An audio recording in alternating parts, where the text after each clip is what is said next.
बारिश कम होने से गिरे धर्मशाला चाय के दाम। धर्मशाला के साथ लगते कुनाल पथरी में स्थित चाय के बागानों की खूबसूरती धर्मशाला घूमने आने वाले पर्यटकों को अपनी ओर आकर्षित कर लेती है। इस जगह पर अक्सर पर्यटकों को प्रकृति के नज़ारों को नज़दीक से निहारते हुए देखा जा सकता है, तो वहीं पर्यटक भी वापसी के दौरान धर्मशाला चाय के जायके को अपने साथ ले जाना नहीं भूलते। इस वजह से न केवल हिमाचल में बल्कि देश विदेशों में भी धर्मशाला चाय की खासी मांग है। धर्मशाला चाय के बागान पूरी तरह से हर्बल है। यहाँ किसी प्रकार के केमिकल इस्तेमाल नहीं किए जाते। इस चाय को तैयार करने में भी काफ़ी सरल तरीके का इस्तेमाल किया जाता है, जिस वजह से इस धर्मशाला चाय की काफ़ी ज़्यादा मांग है। धर्मशाला टी फैक्ट्री के मैनेजर अमनपाल सिंह ने बताया कि कोरोना काल के दौरान इस क्षेत्र में आर्थिकी को लेकर काफ़ी नुकसान हुआ है, इसमें धर्मशाला टी फैक्ट्री भी अछूती नहीं है। उन्होंने बताया कि पिछले साल की परिस्थितियां इस साल के मुकाबले काफ़ी अलग हैं। साथ ही उन्होंने ये भी कहा कि लॉकडाउन लग गया, तो उन्होंने बताया कि आसाम, दार्जिलिंग व साउथ इंडिया में भी लॉकडाउन था। उन्होंने बताया कि लॉकडाउन के कुछ दिनों के बाद ही जिला प्रशासन द्वारा टी फैक्ट्री को चाय बनाने के काम की मंजूरी दे दी गई थी।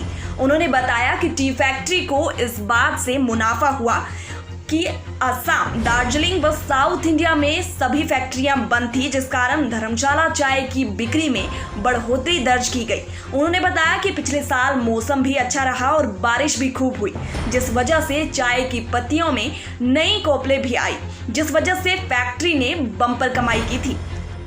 लास्ट ईयर सिचुएशन इस साल से बिल्कुल ही अलग थी। लास्ट ईयर जब सीज़न शुरू हुआ था तो उसी के साथ लॉकडाउन भी हो गया था।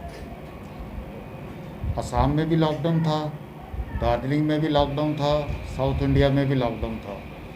लेकिन हमें यहाँ पे लोकल एडमिनिस्ट्रेशन ने 2-3 दिन ही लॉकडाउन हुआ, उसके बाद हमें परमिशन मिल गई थी लास्ट ईयर हमें ये प्रोसेसिंग करने की, जिसकी वजह से क्या हुआ कि हमें उस चीज़ का बेनिफिट मिल गया, क्योंकि मार्केट में असम, दार्जिलिंग और साउथ इंडिया की चाय नहीं जाने की वजह से हमारी हिमाचल की चाय को उसका बेनिफिट मिला। तो लास्ट तक उसमें क्या हुआ कि लास्ट ईयर जैसे वेदर कंडीशन भी अच्छा था, रेनफॉल बहुत ही बढ़िया था, उसकी वजह से भी हमारी क्रॉप भी अच्छी बनी और हमें रेट्स भी अच्छे मिले, जिसकी वजह से हमारा जो लास्ट ईयर 2020 था वो बम्पर था, क्रॉप वाइज भी और प्रॉफिट वाइज भी। अब इस साल क्या हुआ है कि लास्ट ईयर नवंबर के बाद हमें रेन का इतना ज़्यादा शॉर्टफॉल हुआ है कि मार्च जिसमें हमारा सीज़न शुरू होना चाहिए उस टाइम तक हम लोग 75% रेनफॉल का शॉर्टफॉल था, जिसकी वजह से हम पत्ती की ग्रोथ बिल्कुल नहीं हो पाई। उसकी वजह से हमें ये एकदम ड्रॉट लाइक कंडीशंस थी, पत्ती का ग्रोथ बिल्कुल नहीं हुआ। मार्च में बहुत बड़ा सेटबैक मिला, अप्रैल में भी बहुत बड़ा सेटबैक मिला। इनफैक्ट अप्रैल में we were 80% behind as compared to last year. Last year हम लोग ने 31,000 किलो चाय बनाई थी अप्रैल में, इस साल हम लोग सिर्फ 13,000 किलो ही बना पाए। इस ड्रॉट का जो इफ़ेक्ट है वो मई और जून महीने तक भी चलता आ रहा है। उसकी वजह से हमारा जो मई और जून है ये भी क्रॉप वाइज हम लोग बहुत ही ज़्यादा बिहाइंड हो चुके हैं, जिसकी वजह से हमें बहुत ज़्यादा लॉस हो रहा है।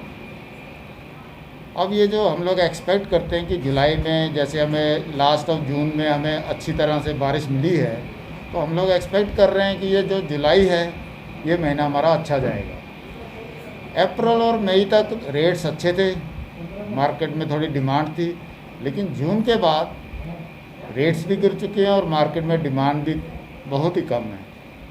जैसे वेस्ट बंगाल में अभी तक लॉकडाउन चल रहा है, वहाँ से जो बायर्स हैं वो चाय खरीदने के लिए बिल्कुल निकल नहीं पा रहे हैं। ऑक्शंस में भी डिमांड नहीं है, प्राइवेट सेल में तो बिल्कुल ही डिमांड नहीं है, और एक्सपोर्ट में भी डिमांड बहुत कम है।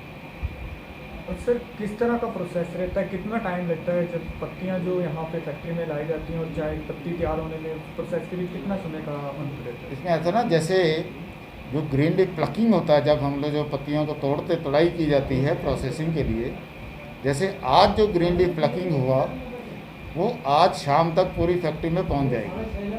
अब जैसे ही वो फैक्ट्री में पहुंचेगी तो उसके बाद उसका प्रोसेसिंग वहीं से उसका स्टार्ट हो जाएगा। जैसे हम लोग पूरी रात लीफ को हम लोग विदरिंग ट्रफ्स में बिछा देंगे, पूरी रात 13 से 14 घंटे उसको हम लोग ठंडा हवा भी देते हैं, गर्म हवा भी देते हैं, जिसकी वजह से पत्तियों का जो मॉइस्चर है तकरीबन हम लोग 70% उसका मॉइस्चर रिमूव कर देते हैं। मान लीजिए अगर 100 किलो पत्ती आई थी तो सुबह प्रोसेसिंग उसका फर्दर जो एक्शन हुआ है उसका प्रोसेसिंग के लिए वो 30 किलो ही रह जाएगी।